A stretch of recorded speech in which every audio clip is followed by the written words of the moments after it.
Coming up in Newsnight, a local mediathon raises over $11,000 for recovery efforts in hurricane-hit Jamaica. Several people shot as gunmen opened fire in a St. Michael community. And in sports, the Windies pipped on the line in the first ODI against New Zealand. Broadcasting from our studios in the Pine St. Michael, this is CBC NewsNight, starting now.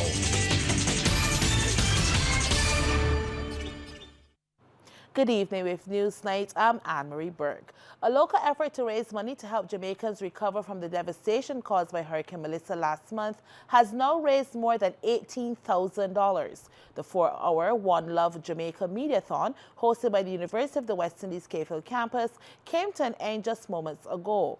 At 10 minutes to 7, the figure stood at $18,130. The mediathon featured not only entertainers, but interviews with those affected by the Category 5 hurricane, which hit Jamaica on October 28th, representatives of regional agencies and journalists. During the mediathon, Prime Minister Mayor Amor Motley shared a message of solidarity with the people of Jamaica. She also assured that Jamaicans will feel the outpouring of love from Barbados. Now, several areas in the north of the island experienced flooding today. The heavy rains resulted in flooded communities and streets. Early in the day, the Barbados Meteorological Services issued a flood watch, and by 6 this evening, it issued a warning as heavy rainfall generated flooding across low-lying areas. The flood warning will remain in effect overnight. We'll get more details about what's caused that later in our weather report. Now, police are investigating a shooting in Bank Hall, St. Michael that has left 3 people injured. The incident in First Avenue, Sealand Bank Hall occurred around midday. According to a police statement, 3 people were gathered in front of their residence when a motor car approached. Occupants of that vehicle discharged a number of gunshots, resulting in all 3 people being hurt. The victims were transported to the Queen Elizabeth Hospital by private motor car, where they are currently receiving medical treatment. Police are appealing to anyone who witnessed this incident or has any information that may assist to contact the Crime Stoppers hotline at 1-800-8477, Police Emergency at 211, or the District A Police Station at 430-7242 or 430-7246. The voice of the nation's youth is critical to finding solutions to crime and violence in Barbados. That's the view of Director of the Criminal Justice Research and Planning Unit, Cheryl Willoughby, who has also criticized some parents for failing in their responsibilities to their children. She was speaking yesterday in Freedom Park at the annual Youth Speak Off, a competition she says gives young people a chance to be heard. CBC's Akeem Klinkett reports. Director of the Criminal Justice Research and Planning Unit, Cheryl Willoughby, says ideas shared by youth can help shape solutions to arrest crime. And that's the platform the annual Speak Off provides. We're giving them a voice, we're listening to them regarding what they believe are some of the issues we need to tackle as a department, as a ministry, as people of Barbados. It's important that we understand that the youth voice, that voice is critical to the solution that we seek regarding crime and violence in our country. And Ms. Willoughby doesn't want the competition to be the end of the participants' efforts. She urged parents of the competitors to share their children's presentation to the Criminal Justice Research and Planning Unit for use in its research. The director said the submissions will be analyzed to determine whether any of the recommendations can be incorporated into the unit's research. We want to make them part of our research process. We are going to use your recommendations as part of our policy implementation as well as policy creation ideas. So we need to have them so that your voices can be heard as part of the solution for Barbados. But Ms. Willoughby expressed concern that there were too many parents who were not guiding their children as they should. When I look across the spectrum of Barbados, what I'm seeing, a lot of parents are reneging on their responsibility as parents. And we need to take action as far as parents and empowering them where they need to be within the school system, helping teachers to turn around what we are seeing within our schools. I was very, very concerned when I witnessed some fights recently on social media. I could not believe what I was seeing. It seemed as though we were in a combat zone because it was a vicious fight. And what was also troubling to me was that these fights took place among women, among young girls, school-age girls in uniform. At the end of the competition, 15-year-old Takiri Sargent emerged the winner, with a presentation titled, Safer Barbadian Communities Require Empowerment Over Fear, Empowering Communities, a Call to Action. Akeem Klinkett, CBC News. The Lions Club of St. Michael is urging greater focus on educating children about diabetes to reduce the incidence of that non-communicable disease. The club's president, Irvin Small, says early education and involvement are key to reducing the number of people who develop diabetes later in life. Mr. Small was speaking at the National Primary Schools Diabetes Quiz at Solidarity House, where students from several primary schools competed in the finals.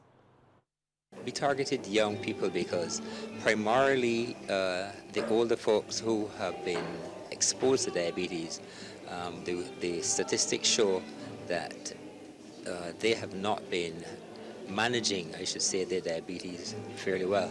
So if we want to have a meaningful change in relation to this NCD, it is better to target the younger people who I believe, you can make a change at an earlier stage as opposed to, as I said, bend the tree when it's young. Mr. Small added that the Lions Club of St. Michael intends to continue supporting efforts to tackle critical issues, including non-communicable diseases. One of the things that I've had in mind is to have what I call a pathway forward. We're in this path where we would, like I said, partner with corporate Barbados, other citizens, with the schools, and see how best we can have maximize our effects in terms of diabetes and our knowledge to impart in the younger students. Meantime, Republic Bank and its partners are striving to change the narrative surrounding diabetes.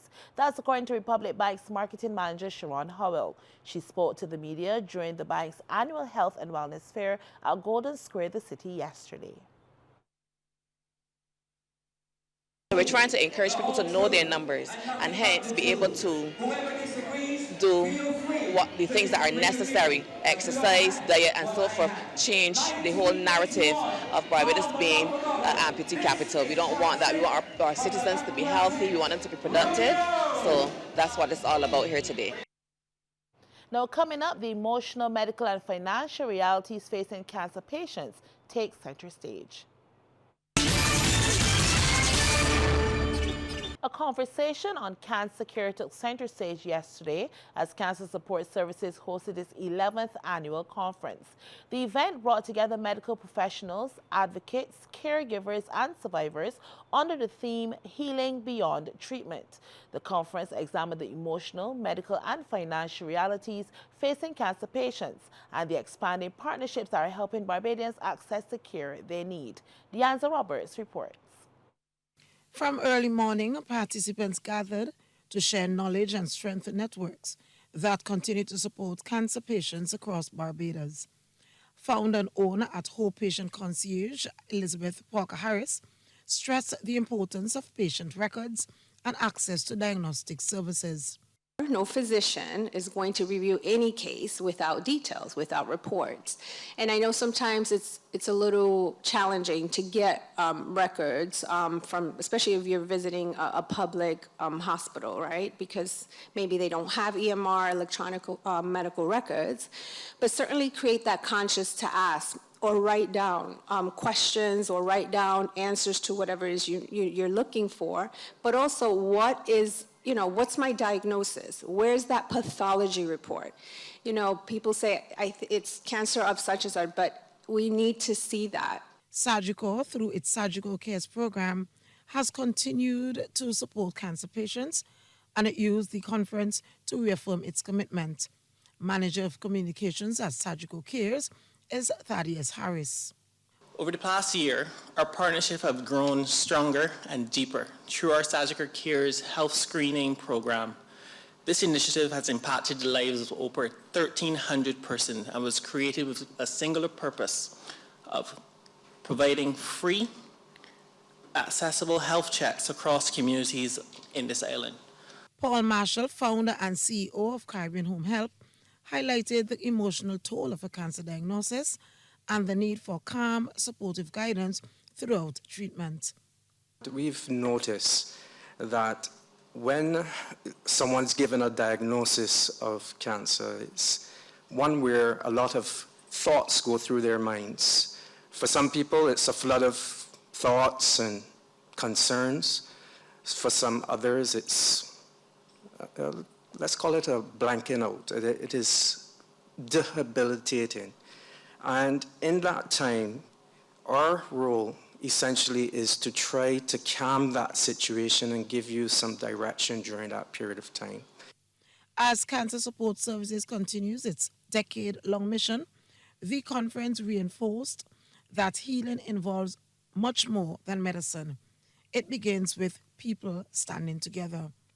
Deanza Roberts, CBC News.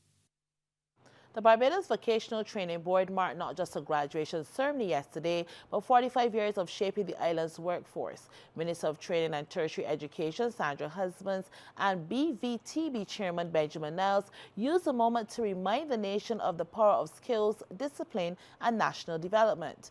Minister Husbands told the graduates that the country is undergoing a major shift in how technical and vocational training is seen. She highlighted the training board's evolution.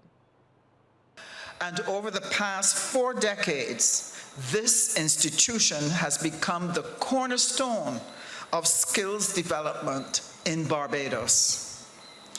Today, the BVTB operates 5 training centers and delivers over 60 short and long-term programs across 4 modalities: skills training, evening training, in-plant training, apprenticeship, as well as the Barbados Construction Gateway Training Initiative, which offers courses spanning the construction trades. BVTB Chairman Benjamin Niles, in his address, offered advice to the graduates. Each of you are a success story. Don't be caught up in comparisons such as which school you went to, which district you came from. You just need to be good at what you do. 2 examples I love to refer to. Monkeys climb trees, but I have never seen them swimming. Fish swim, and I have never seen them climbing trees. What you do, just do it well. One Food Festival is continuing the advocacy for eating whole foods and showing Barbadian culture. The Slow Food Festival is promoting homegrown foods in a way that is tasty and affordable. Managing Director of Slow Foods, Julie Hooper McNeil, told CBC that slow food is a response to the fast food culture, and Barbadians have been responding well to the concept over the past 13 years. It's really looking at our community and what we grow right here. So it's all about good, clean, and fair food. Good meaning that it tastes good, that it's good for us, it's nourishing. Clean meaning it's good for the environment and also our well-being. And also takes care of the reefs and our water table. And fair is that it's fair. There's a fair price for a consumer, but also there's a fair price to the farmer and the producer. So we want this food accessible to everyone. The awareness is really out there, and that people are seeing that it not only affects our health and our wellness, but also our ability to access food. The Slow Food Festival partnered with the Ministry of Health and Wellness and the Heart and Stroke Foundation. The 17 food stalls each prepared a slow food dish for the day using whole foods only grown in Barbados. Now, reggae icon Sizzla Kalonji says more can be done through music to enhance communities. He says music is a vehicle which needs to be shared as it carries information to poor people. The artist was speaking during a fireside chat at the Marcus Garvey Amphitheatre at the Queen's Park Steel Shed yesterday, ahead of last night's Rise Reggae concert where he was the headliner. Not everyone can be an artist, not everyone is going to be able to be a doctor, but I do believe that Africa can set a platform where everyone can just be a part of and have that opportunity, that golden opportunity to showcase their talent. It takes a community to grow a child, and we use the music for just about anything, for advertisement, for the message, for promotion. We use the music to gain incentives in which we can help communities in and around our surrounding. And I do think Sizzla had graduated from that stage, and it's just the time for me to create something more for the people of the world. Barbados' record at the inaugural 2025-26 CONCACAF Friendly Series is at 1-1. In the Group C clash last evening, Aruba blanked Barbados 3-0 at the Sir Vivian Richards Stadium in Antigua, with goals from Quinlan Pulina in the 4th minute, Jabreen Romario in the 59th, and Carlito Fermina in the 76th minute. Despite the result, midfielder Sharon Hoyt says the squad is showing lots of improvements. This is almost 2 years now, Coach Kent took out the team, We learning, we improving, Sometimes when we win, we get a little bit complacent, so we got to keep humble, and just build and build and build, Instead of winning and losing, just keep building and building, and getting better as a team. But the football improve, We come with a different tactic. We knock the ball more instead of playing the long balls. We work harder. We play as a team. The guys, it's be a good feeling in the camp. So we just gotta keep improving. Meanwhile, head coach Kent Hall says his charges were just not good enough on the night. At this level, again, these are the conversations we have with the guys. You can't be second best when it comes to effort, and we obviously need to maintain the quality as well. We made far too many unforced errors in possession. Took us too long to get into a groove and start to actually play. So they dictated play for the vast majority of the game, and that obviously gave them confidence. Well, that's our news, and thank you for joining us, and do enjoy the rest of your evening.